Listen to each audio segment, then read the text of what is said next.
Guys ଆଉ ଗୋଟେ mini blog ର ସମସ୍ତଙ୍କୁ ସ୍ୱାଗତ ଭାଇ। ଆଜି ଆମେ ସବୁ ଗାଧା ବଧା ତୟାର ହେଇଗଲୁ ଭାଇ। ଆମେ ଯାଉଛୁ ଚାଲି ଭାଇ ଗୋଟେ ମନ୍ଦିରକୁ ଯିବୁ। କୋଉଠି ମନ୍ଦିର ଯିବୁ, କାହିଁକି ଯିବୁ, କଣ ପାଇଁ ଯିବୁ, ଆଉ କେମିତି କଣ ଏକ୍ସପିରିଏନ୍ସ ରହୁଛି ଆପଣଙ୍କ ସହ ସେୟାର କରିବି ଭାଇ। ଗଲା ବେଳର ଏମିତି ଦୃଶ୍ୟ ବହୁତ ସୁନ୍ଦର ହେଇଛି ସକାଳର।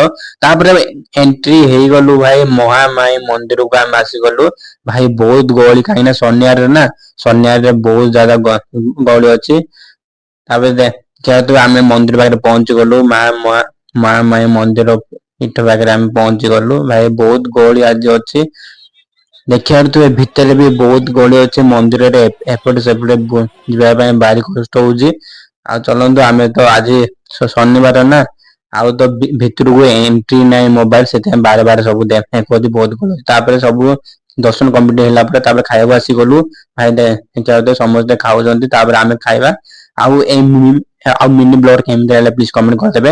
आज मैं इतना ही। जय जगन्नाथ, राधा कृष्णा, जय माँ माई के प्लीज कमेंट करंतु।